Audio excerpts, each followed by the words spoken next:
नमस्कार, आरपी किचनमध्ये आपलं स्वागत आहे. तर मी आज वाटाण्याची वेगळी अशी रेसिपी बनवणार आहे. तर व्हिडिओ स्किप न करता शेवटपर्यंत बघा. आता मी इथं वाटाणे एक एक वाटी भरून सोलून घेतलेले आहेत. तुम्हाला माझा व्हिडिओ थोडा जरी आवडला असेल तर प्लीज व्हिडिओला लाईक करा, चॅनलला सबस्क्राईब करा. सबस्क्राईब केल्यानंतर बेल आयकॉन प्रेस करायला विसरू नका. ऑलवर क्लिक करा म्हणजे माझ्या प्रत्येक व्हिडिओचे नोटिफिकेशन सगळ्यात आधी तुम्हाला येईल. हाईप या ऑप्शनवर क्लिक करून जे काही पॉईंट्स असतील ते द्यायला मात्र विसरू नका. तुमचे एक लाईक, एक सबस्क्राईब आणि या हाईपचे पॉईंट माझ्यासाठी खूप महत्त्वाचे आहेत. आणि छानशी कमेंट करा. चला रेसिपीकडे वळूया.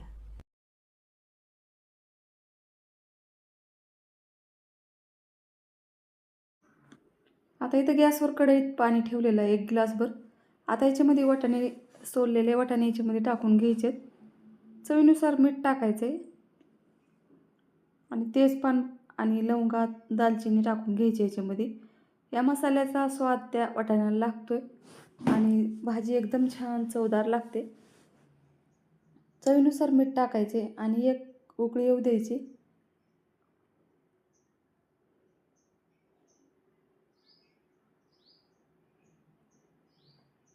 आता इथं मी फोडणीसाठी मसाला तयार करून घेणार आहे. एक मिरची घेतलेली आहे. आता टोमॅटो बारीक कट करून घ्यायचे.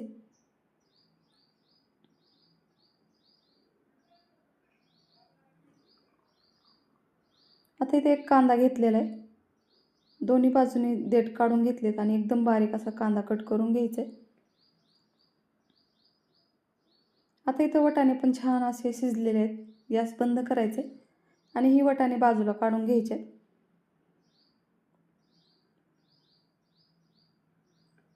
आता एका प्लेटमध्ये काढून घ्यायचे. बघू शकता एकदम मऊ झालेले आहेत.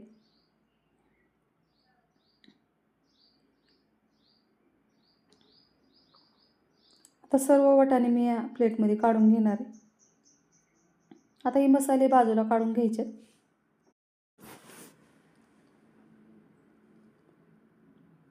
आता ह्याच्यात लवंगा आणि मिरे पण टाकले होते, ते पण बाजूला काढून घेतले. आणि जे वाटाणे शिजवलेलं पाणी आहे ते बाजूला काढून ठेवले, कारण आपल्याला भाजीला नंतर वापरायचे. आता इथं वाटाणे अशा पद्धतीनं स्मॅशरनं थोडंसं बारीक केले.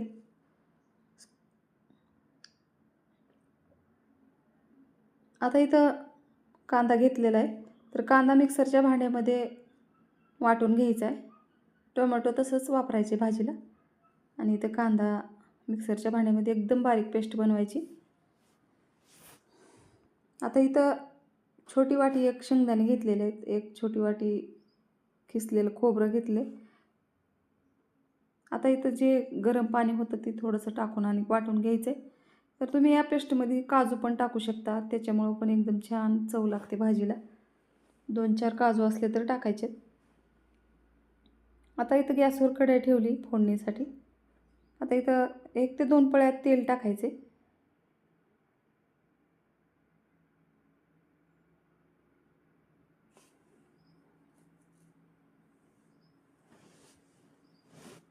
मोहरी आणि जिरे टाकून घ्यायचे याच्यामध्ये.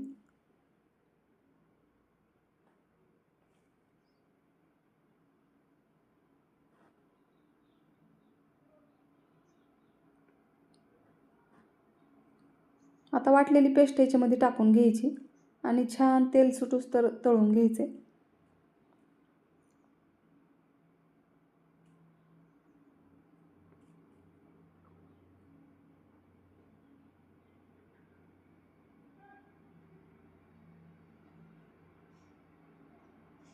आता हे थोडं थोडं तळत आलेलं आहे. याच्यामध्ये लगेच लसूण पेस्ट आणि मिरची टाकून घ्यायची.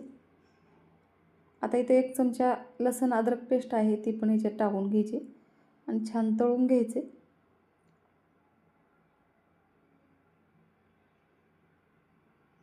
आता ही मिरची घेतलेली आहे बारीक कट केलेली, याच्यात तळून घ्यायची. मिरचीमुळे एकदम छान चव लागते या भाजीला. आता मसाला पण एकदम छान असा तळलेला आहे. आता याच्यात टोमॅटो टाकून घ्यायचे. टोमॅटो मऊ होईपर्यंत याच्यात परतून घ्यायचे या कढईमध्ये. आता इथं चवीनुसार मीठ टाकले.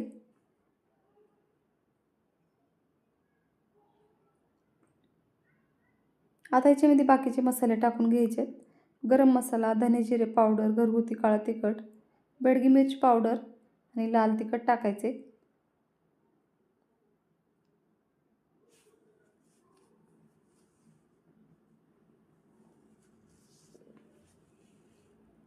आता सर्व मसाले या तेलामध्ये परतून घ्यायचे आहेत. अर्धा चमचा हळद टाकलेली आहे.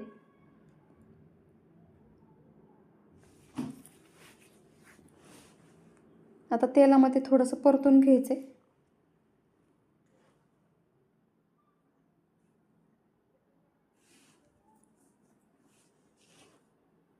आता थोडीशी कोथिंबीर टाकायची.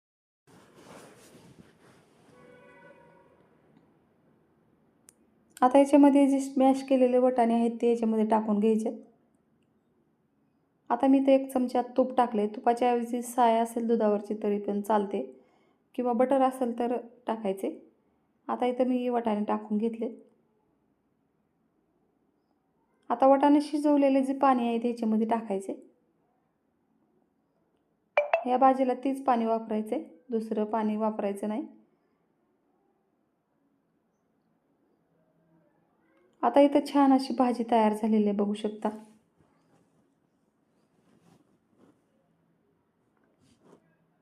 तर एकदम छान चवदार असं भाजी तयार झाली. तर बघू शकता एकदम छान असं सुगंध येत आहे या भाजीचा. आता एका भांड्यामध्ये काढून घ्यायची भाजी. जर तुम्ही पाहुणे आलेस किंवा मुलांच्या डब्यासाठी ही भाजी देऊ शकता. एकदम छान चवदार अशी भाजी आहे. तर ही पुरीसोबत किंवा चपातीसोबत, भाकरीसोबत एकदम छान चवदार लागते. माझ्या चॅनलला सबस्क्राईब करा, लाईक करा. व्हिडिओ बघितल्याबद्दल धन्यवाद.